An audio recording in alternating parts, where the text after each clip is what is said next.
Pat? What's going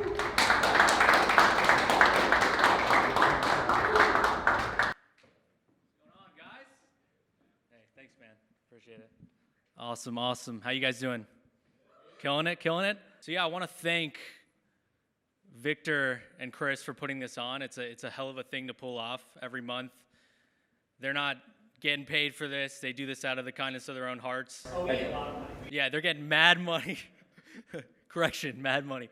And I think, without them, the Orlando creative community would be not where it's at today. So if we can give a round of applause for those two guys here. Creative Mornings, shout out. Woo! Awesome. So I'm starting out with a shirtless picture here. It's like a bucket list thing of mine to have 17 people in a room looking at a shirtless picture of mine. So we've cut that out. Check that down. No, but this picture actually means a lot to me. It's a very important picture for me. It was the start of a crazy journey, a canoe trip down the eastern seaboard. I wanted to have everyone focus on this picture, and I want to ask, can anyone guess where this is? There's some context clues. There's like a certain tower. New York. There you go. Boom.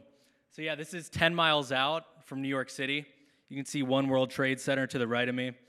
This was day one of a canoe trip from New York City, from the Statue of Liberty. I was attempting to go to Mexico. I didn't make it. I made it to Georgia, 800 miles. I thought it was good enough. I had margaritas in Georgia, so it was like Mexico. Cool. Oh yeah, is this? Sweet. So today my talk is about adventure as a rite of passage. And I think in modern American culture, we're missing rites of passage, specifically as young men. And that's very important to me because I started a YouTube channel doing this stuff, canoeing down the eastern seaboard via the Intracoastal Waterway. I'll show that right here. So here's the route. So you can see this is my GPS tracker. I had a satellite GPS on me. It would send a ping notification and put a dot on the map. There's some spaces because it wasn't working, but New York to Georgia via the Intracoastal Waterway. How many people know what the Intracoastal Waterway is? Cool. Sweet. So if anyone grew up on the coast, you probably know. I grew up in Sarasota, Florida, like Venice, Sarasota, Florida. The Intracoastal Waterway is a series of, it's a waterway protected by barrier islands that goes down the eastern seaboard, rounds Florida, and then goes all the way to Mexico. And that's very convenient for someone who wants to canoe down the coast because otherwise I'd be out in the Atlantic, and that would be pretty crazy. I had to do that sometimes, but oh yeah, it's not. I'll just keep clicking this.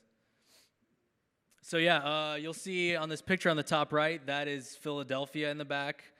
The whole time I was camping out mostly. If I didn't meet someone and they invited me to stay over their place, or I was mostly camping in a one-man tent and just fending for myself along the eastern coast. There's no camping spots on the eastern coast, so I would have to stealth camp. It was pretty fun. It was pretty exciting. I'd have to get up early before someone kicks me out of some random marina or something, but it was pretty fun. So yeah, that's my route. That's New York to Georgia, 800 miles, 4 months, and through 9 states. Here's a little video. You get an idea of how it was. This is the Chesapeake Bay. Crazy body of water, crazy wind. I think that's still the Chesapeake Bay, but very fun time, very fun time, very uplifting. I think that's Maryland. There's like a crabbing boat. And then before this, I did a hitchhiking trip across the United States from Orlando, Florida, our very own Orlando, Florida, city beautiful, to San Francisco, California. That was a journey of 3,200 miles, 43 days it took, 13 states, and 50 rides, all with my thumb right here, thumb power. Let's see, and yeah, there's me on the side of the road in St. Louis trying to look really cool, getting a ride and stuff. I was stealth camping. This was specifically a really cool spot. That was in Brookings, Oregon. there was like this alcove in the rock, and I found it late at night and just put my camping tent there, and boom, waterfront view. What more can you ask for? So here's let me drink some water here. So here is some of the people that picked me up. I got picked up by many different types of people: mothers, fathers, tattoo artists, a Mormon college student. Man, everyone, all types of people picked me up. It was pretty. It was a real glimpse into the United States, like the real United States. I think we get closed off in the city areas in Orlando, and we kind of have a little echo chamber. And this really got me out there along with the canoe trip and gave me a really awesome glimpse into the United States and the people, like the salt of the earth people, the regular people just driving to work. They're like, oh, I'm going to pick up this guy, this like dude with long hair who looks really smelly right now, but I'm going to pick him up anyway. And this is what I'm up to now. I run a Daley media house. I'm a very humble guy. I like to name things after myself. It's very fun. And we do commercial video production. We do social media, advertising, and brand strategy. And then the YouTube channel, which I don't post a lot on anymore. I'm getting back into that. It's youtube.com/truetransient. Those videos have been featured on national TV, Huffington Post and stuff. And it's been cool to see that go out to the world, and people have been inspired by just adventure. So let's see. And right here, this is something I've been working on lately, or this was actually last year. This is Forever Forest. It's a 15-acre Christmas tree farm in New Jersey. One of my clients, they reach out to us, and they're like, hey, we sell Christmas trees. We just bought this Christmas tree farm, and we sell these Christmas trees, but we don't want to sell products anymore. Like, it's a product. We want to sell an experience for families during the Christmas time. So they hired us to make a commercial to promote the thing, to really target families in the area around New Jersey, Philadelphia, New York City, all that. And we did a makeshift commercial on the spot in August. We created, what I like to do is like create worlds in front of a camera. In front of the camera, it's a small space, right? So you can do anything in that space, and then just right outside of it, it'll look like normal life. But in that frame, it's really inspiring for me to like create magic in that frame. And I think a lot of you probably really relate to that as creatives, whatever you're doing, whether it's a canvas or it's Adobe Illustrator making amazing vectors. So yeah, here we are making winter right now. This is August. It's one of the crew in the forest right here, setting up. There's me having some fun with the snowblower, of course.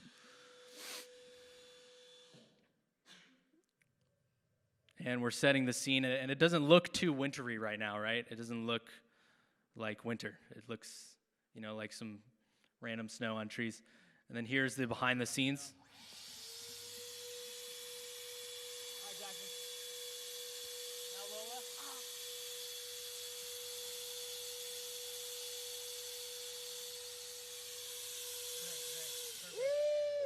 So we had a child actress. She was great, Lola. But to focus on this, you see the snow is like you see where the snow cuts off. It's a snow blanket. That's what I'm talking about. Within the frame, we create a world, and then out of it, it's just something normal. If you've ever been on a set, like a video production set, it's kind of interesting to see if you watch commercials all the time. If you just look behind the camera, there's like 20 people doing all different kinds of things. I know Mike knows with working with Push. So that's really interesting to me, like what's in front of the camera, creating a world that no one ever thought about before. This is the real commercial right here. Within acres of enchanted forest, a charming tale has yet to be told. For a limited time only at Forever Forest in Galloway Township, New Jersey.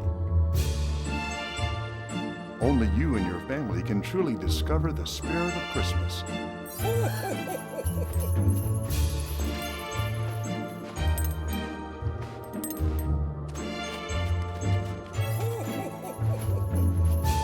Call now or visit foreverforestnj.com to learn more about this magical holiday experience.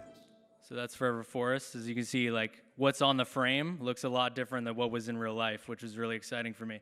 So we did the naming strategy with that. We named it Forever Forest. We did the website, all the branding, and that video alone made that client $20,000 in one night. We had 1,000 attendees come to the place. It was too much growth for them. Like they just opened this place up and they're like, there's so many people here, it's wild. But if you ever think your creative work isn't worth something, it is. You know, I never thought I would be making stuff like this, and really, we brought people from all over the area to come to this place, families to visit Santa Claus, as you see in there, and do ice skating and stuff like that. So that was really awesome for me.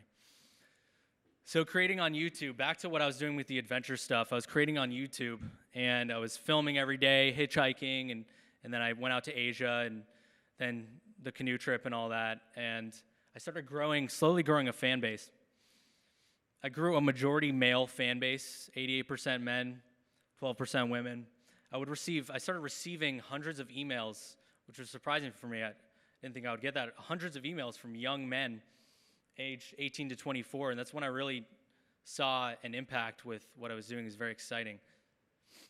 I got and they would ask me questions. They would ask me questions like life-making questions, stuff that I would ask, my dad or something, or someone I really look up to, and that was like mind-blowing to me. And it gave me a glimpse into the psyche of these men all throughout the world. This is a guy he's 20, he's from Nairobi, Africa. Let's see.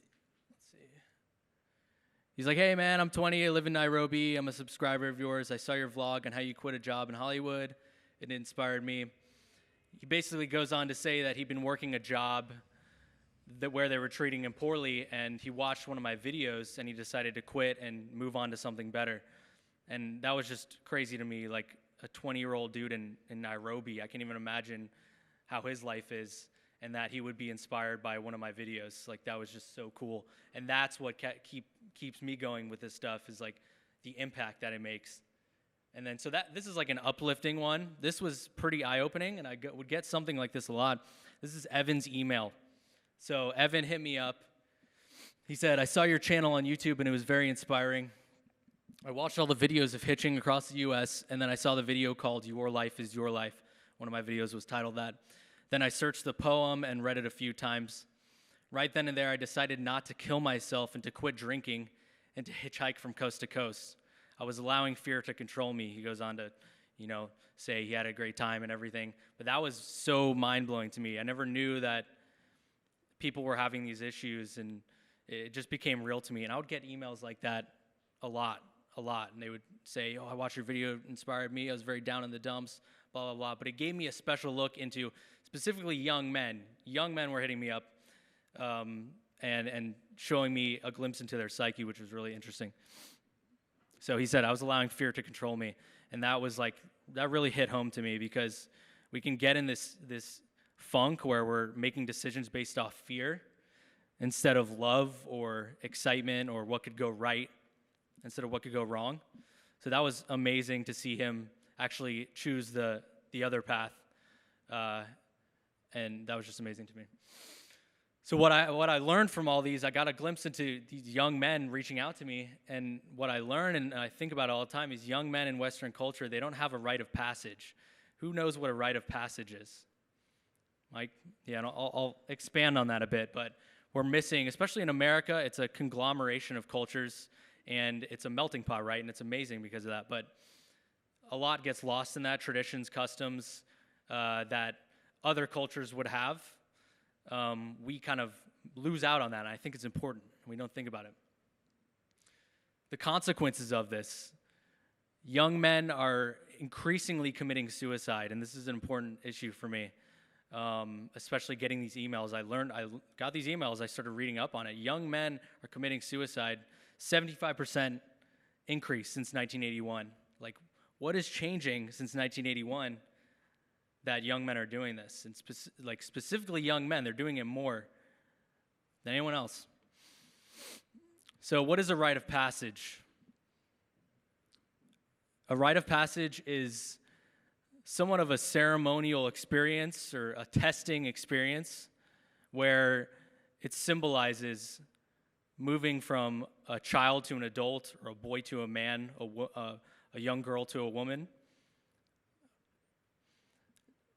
Back in the old days, we would have rites of passage. We would have elders who would bring us in at a certain age and share their knowledge, their culture. We'd have tribes passing down knowledge from hundreds of years, and it's something we've lost. A rite of passage is designed to strip individuals of old roles and prepare them for new ones. Let's snack some water here.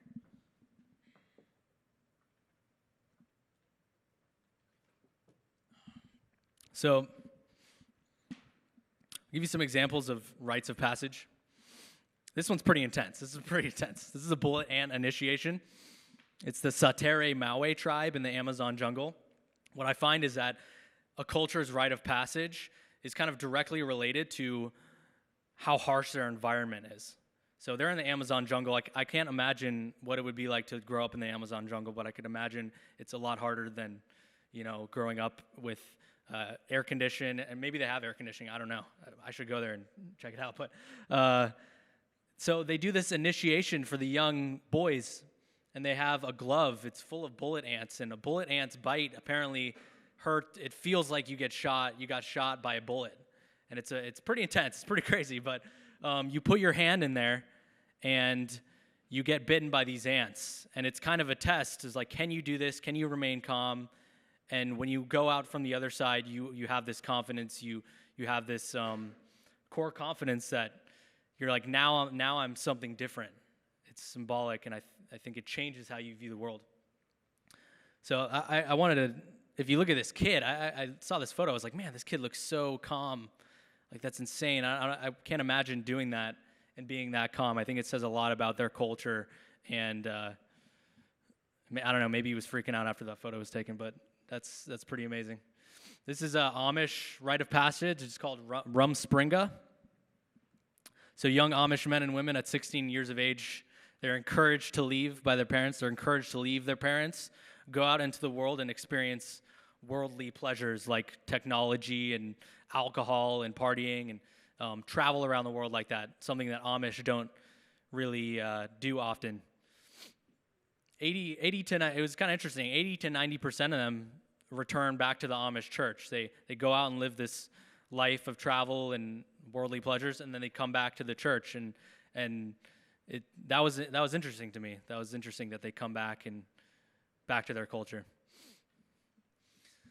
So the consequences of no rite of passage. I think if you don't have a rite of passage, if you don't have an experience to test you, and for me, I speak through the lens of like a man. As a young man, you can remain a child in some sense. You don't have that knowing, that resourcefulness, that core confidence that you can do certain things. And I think I see that a lot in our culture today. I see a lot of essentially overgrown children in some way. And I think about it a lot. So no rite of passage, the cycle gets repeated. What comes along with that? Frustration, anger, victimhood, desperation. I think there was a quote by, I think it was Emerson or something. He said, most men lead lives of quiet desperation. That really hit me at the core because I've lived that life before. And it's really easy to get stuck in that. And I think a lot of men are living that. And what happens is no rite of passage, no testing experience. The childhood cycle repeats. You keep this frustration, this anger, this victimhood, this desperation, this blame within you. You still have this child within you. You don't have an experience to be like, I'm stripping myself of that old role. I'm moving into adulthood. The consequences of this, I see a lot of living vicariously through entertainment, through video games, through Netflix, through movies. I think that's amazing, and I think it's great to enjoy those things. I see it happening like crazy, and I don't know if that can have real fulfillment from that thing. You can watch adventurous stuff, but when you go out and you do it, it really changes you. It gives you really a sense of accomplishment that I don't think a video game or something entertaining could do. There's also other things: resentment of parents, lack of personal responsibility, victimhood, inability to lead others, lack of direction, and again, quiet desperation. And this is something I want to fight against. I want to inspire other people to not live this life. Live the life where they're not making a decision based on fear. They're making it out of love and love for life and a vibrancy of life. Because on the other side of that is just like pure gold, pure gold. So my rite of passage became adventure. And I think everyone's rite of passage, it doesn't have to be adventure. It could be other things. It could be business, whatever. I mean, it could change for every person. But for me, it was adventure. There's me doing I think the painting is called the American Gothic. It's like the husband and wife with the pitchfork. I was doing that with the canoe. I thought that was funny. Pure adventure. So for me, pure adventure is no guided tours, no helmets, no people guiding you. You're your own guide. That's pure, and it's hard to find pure adventure nowadays. You go on like a zip line tour or something or whatever. It's just, you really have to look for it. So for me, something pure is like, well, I'll show you. This is the ingredients for adventure. This is the ingredients for adventure right here. I'm a scientist. This is the laboratory right here. So the ingredients for adventure, it should be spectacular. It should be a spectacle. How many people like to create things that are spectacular? Hell yeah, I think everyone should put their hands up. Fuck, hell yeah. Spectacular. Victor, spectacular. Hell yeah. All right, solo. It should be solo. I think it's easy to get a buddy involved or like, oh, let's go travel, and you get a buddy involved. I think it should be solo because it's something it's a personal journey and it's a test. And if you have someone with you, you're relying on someone else, and I think it's way more exciting to do it solo. It should be succinct. Like what it is should be succinct. So you should be able to explain this adventure in one sentence to someone. So I hitchhiked across the United States. Boom. Like people know what that is. They're like, okay, wow, that's it. Or I'm canoeing to Mexico. And I'll expand on these. It should have a beginning and an end point. It shouldn't be something where like, oh yeah, I'm just going to solo travel, or I'm just going to go hike the Appalachian Trail for a while, and I don't know when I'll end it. There should be a point A and a point B, and I'll expand on that as well. Solo. Like I said, we have a first instinct to invite a buddy or invite a friend on a journey because these things are intimidating. Like going out into the world and doing these things, they're pretty intimidating. But I think it's important to go against that. Truly test yourself, your physical, mental, what you can do as a person. Going out solo is very important. That's me at the Blue Ridge Mountains in Tennessee, I think. I spent the night on that mountain, and I camped out. I was staying with a buddy, and then I went out and camped out. And it was like howling rain, howling wind and stuff, and I was like, I didn't expect that. I thought it was going to be really serene and stuff, but then in the morning, it was had this amazing view. A spectacle. What is something that's spectacular? There's actually ingredients for this. There's a formula, what I like to say. At the convergence of what spectacular is it's different, it's got to be different, and it's got to be grand. We don't use the word grand too often anymore, but I love that word. It's just like huge, like over the top. Something that you don't think you can really do. That's very important, I think. It's got to be different. If you Google this adventure, if you Google, this can be applied to businesses. This can be applied to creative projects as well. If you Google this adventure and there's like thousands of results of people doing it, I think you need to keep looking harder and find something that very little people have done. And that's where the creativity comes. And down here I say I have alternative applications, so business ideas, creative projects. This formula can be used for really anything. I don't know, an outfit or something, who knows. Succinct. So your adventure should fit into one sentence. Even your business as well, your business idea. I think it's important. It's like the elevator pitch. It's important to have your adventure fit into one sentence because for me, you'll see on the side it says NewYorkToMexico.com on the side of my canoe. That was huge to have that because then people could see what I was doing and they know exactly what's going on. They're like, okay, this guy's in a canoe. They're going to pull together the context of what's happening. and they'll see this. Okay, this guy's canoeing to Mexico. That's crazy. So this would provoke a lot of people to talk to me during these journeys, and I would meet crazy amounts of people. They want to get involved. They would want to help me out, and it was just amazing. That without that, I'm just some guy in a canoe, and that's why having a succinct one sentence. Even when you're talking to someone, I would go into a marina and they'd be like, "Oh yeah, what are you doing?" And I'd be like, "Oh, I'm canoeing to Mexico." They'd be like, "Wait, what?" Like they never heard that before. Like, "Dude, you're crazy." I'm like, yeah, yeah, it's pretty nuts, huh? So a succinct adventure will get this reaction. Damn! Who knows what movie this is from? Friday? Hey, Friday. It's one of my favorite movies.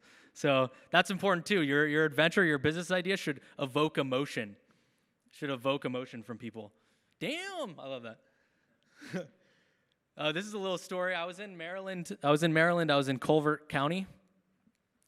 Calvert County. Shout out to Calvert County PD. This was during the canoe trip. Not that.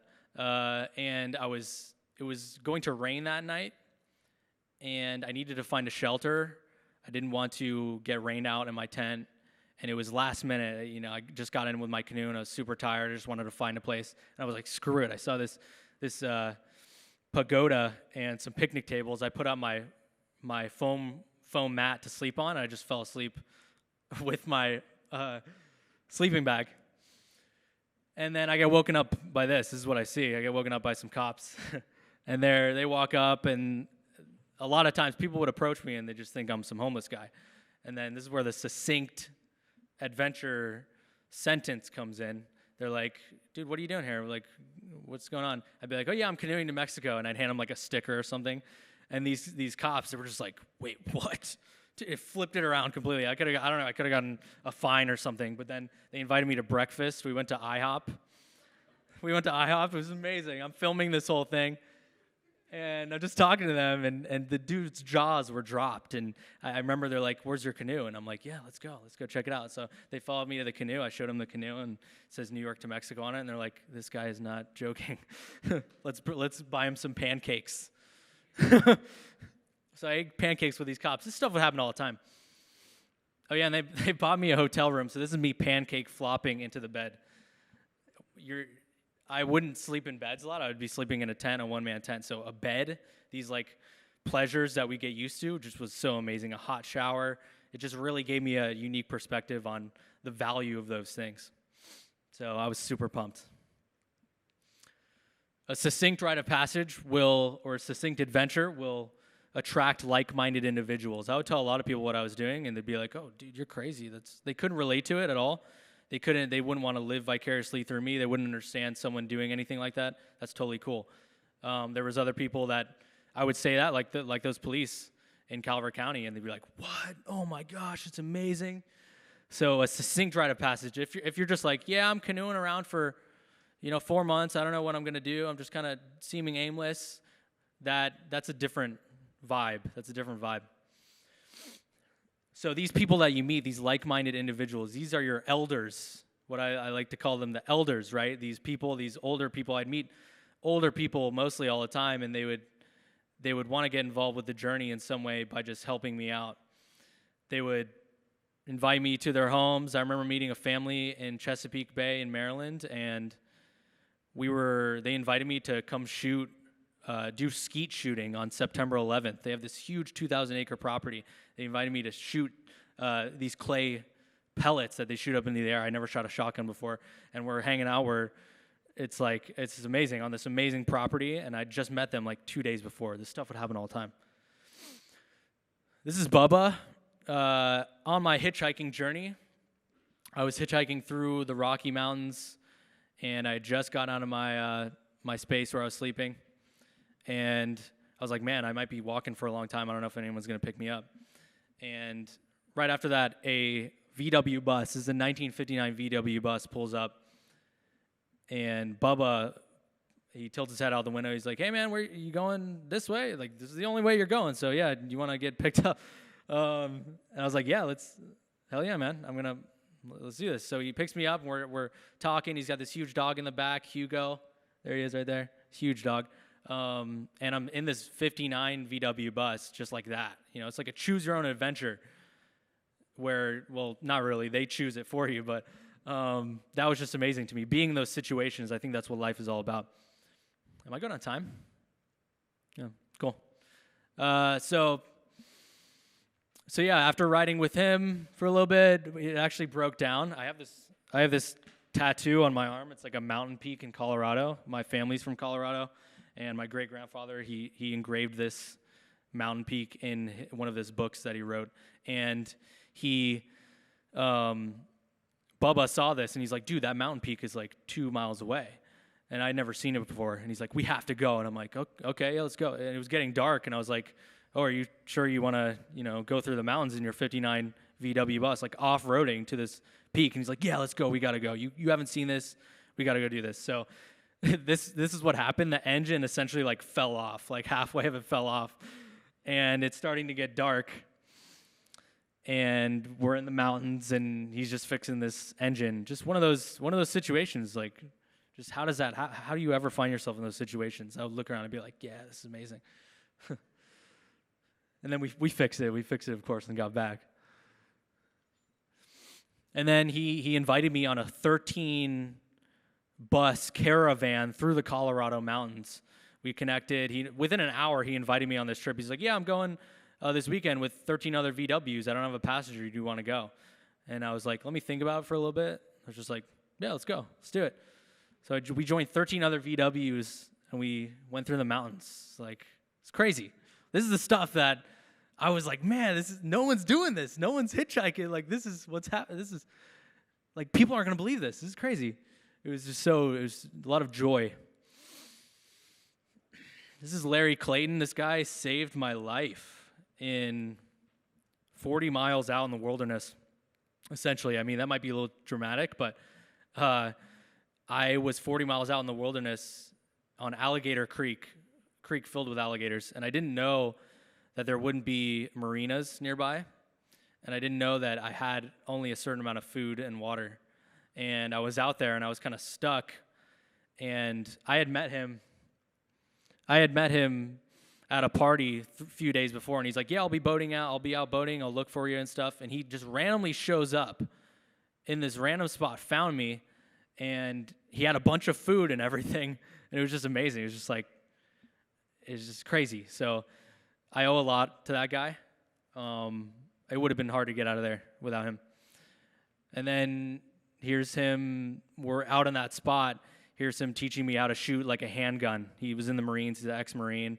These elders, they wanted to teach me things. I learned a lot from them. They wanted me to teach me like tying knots and all this stuff. They just wanted to pass down that knowledge to someone who was doing something cool.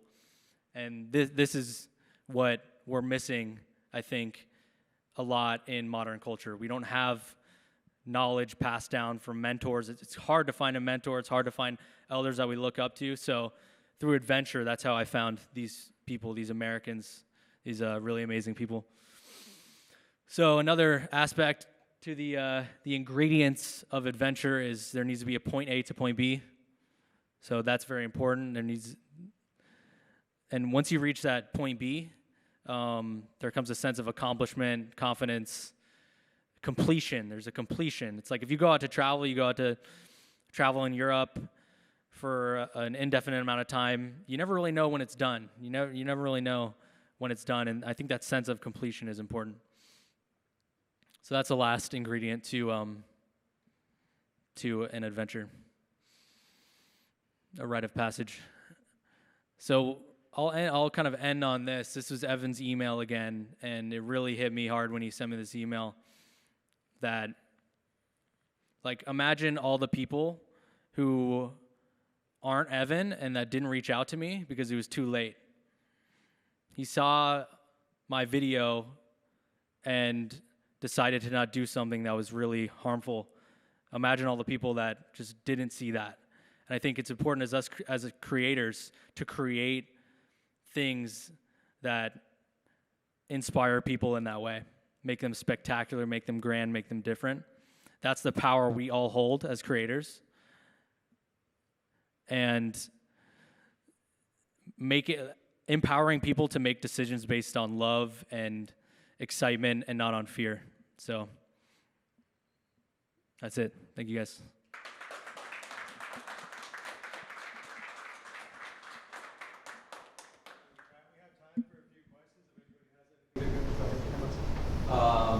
What's your next adventure? That's the question, right? Take some water here. I've been doing a lot of like adventures with business. You know, you saw the Christmas tree farm. And yeah, I get kind of a fix with the business. There's a little bit of adventure with it, especially with video production and having different clients. You can go and you can be in a certain situation and with a client, and you're like, oh, I never would have gotten here without doing that. It's kind of fun. It's like an adventure in itself. But there is something that's kind of missing. I'm feeling that itch again to go out and do something pretty crazy. My mom hates that when she hears that stuff. So I don't know. I got to think on that. I have a bunch of projects, business projects throughout this year. So I just got back from Poland last night. I'm like jet lagged like crazy. Just got back from Poland because we were out there with a client, scoping out conventions and stuff. But yeah, I'll definitely be thinking on that the next year. And if you guys go to, you can check out my YouTube channel. You'll definitely see it on there. You'll definitely see it on the YouTube channel if I do something like that. I got some new videos coming out soon, shot in Warsaw, Poland. But yeah, that's what's going on. Hell yeah. How did you get back into the design industry after your hiatus? That's a great question. I essentially moved back to the creative video production industry, and I was pointing the camera at myself a lot as a YouTuber, and I got kind of tired of that. I was like, man, I don't want it to be all about me. I made a huge impact with like getting these emails and building a fan base and getting featured on these outlets, and I was like, I can do that for other people. I can do that for brands and businesses. So I'm going to do that. I'm going to turn the camera around. I remember it was like a New Year's resolution, and it was just to turn the camera around away from me and onto other people to help them. So that was important for me, and that's what I've been doing ever since. And kind of now just moving back to creating more content with me in front of the camera. But yeah, that's how I got into it. Is it hard being like in content creation and feeling like you have to shoot or document everything versus like, and we all feel that too sometimes with our phones, versus like being present and just like putting your phone away, or like experiencing something that maybe nobody will ever see that picture of the sunset, but like it happened. Yeah. You know that it happened. Yeah, it's like those tourists you see, they're just like taking pictures of everything, right? I had that concern too. I was like, man, I'm going to go out and do these journeys. Am I going to lose something by documenting it? But for me, I gained the world. I gained people, like-minded individuals who reached out to me over the internet. I would do a lot of things because I had a YouTube channel. Like, I probably wouldn't have done that canoe trip if I wasn't documenting it and sharing it with people. So I had these experiences because I was creating, and that was powerful for me. And I didn't lose anything. Granted, I would, if there was a moment where I was just like, I'm not going to film this right now, I'm just going to put it to the side, I could totally do that. But for me, the benefits of creating and sharing far outweighed the negatives. You say that these things need to be done solo, but then you're doing them with a lot of people watching over YouTube. It's like, where is the sort of overlap between being with someone versus being with a lot of people in the distance? Yeah, that's a great question, man. Well, being with someone right there, I mean, I didn't have people people were commenting on my videos, but they weren't like right next to me commenting to me about the journey. They would have an influence over things, but they weren't immediately next to me. So it was me making decisions a lot. So there is that difference. But that's a great question. I'd like to think on that a lot more too. It's a really great question. Did you post all that content after the trip or during the trip? The hitchhiking journey, I was editing and filming and posting while doing it. A lot of the canoe content I haven't even posted yet, and it's been a few years. I need to do that. But because it's amazing things like these hanging out with these cops, and one of them invited me to a Bible study later that night, and I was hanging out with his family that I'd never met before. Like those experiences, people need to see that, and it's hard sometimes because I have other projects to do that I'm getting paid for, whereas YouTube, it's very little money and all that, so it's hard to really get the motivation and put it out. It's also a huge mountain of content. It can be pretty daunting, but I'd like to create more videos around that old content for sure. What did you post on NewYorkToMexico.com? So there's like 4 or 5 episodes of the New York City trip. So I got to about like Philadelphia. So there's a lot more to post, but the whole hitchhiking journey's on there. My going around in Southeast Asia and Hawaii and stuff, all that stuff is on there too. But yeah.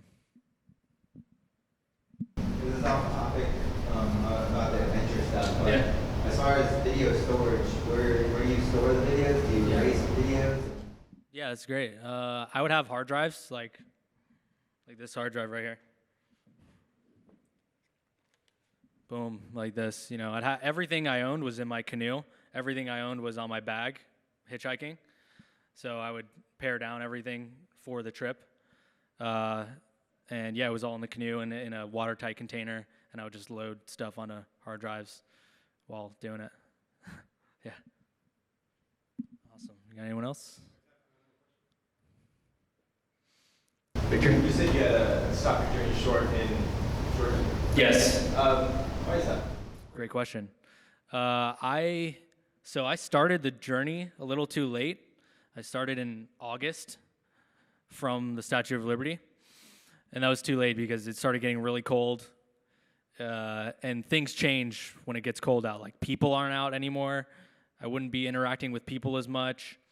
I started getting further south into South Carolina where the range of the tides is like 14 feet. So I'd pull up my canoe to a spot, and then in the morning I'd wake up and the water would be 14 feet down. My canoe would be logged on the beach with everything I own in it. So that was just a lot of stuff was happening. I hit my head. I fell and hit my head. I almost like got knocked out. I almost, I could have died. It's pretty nuts.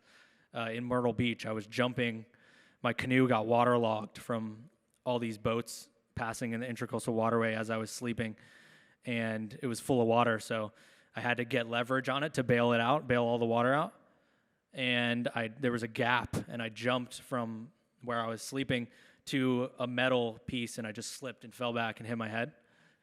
And that was crazy. That was the start of like a downhill spiral, and it became a thing for me. Like, who am I doing this for anymore? Am I doing this for the people watching, or am I doing this for me? Because at a certain point, you got to think about yourself. It was going to be a lot more dangerous to keep going. And I was happy. I mean, I was like 800 miles. Hell yeah. This is killer, right? So yeah, that's what happened. Smart decision. Yeah. I make smart decisions sometimes. Awesome. Thank you guys so much. Thank you guys. Thank you. Oh, yeah.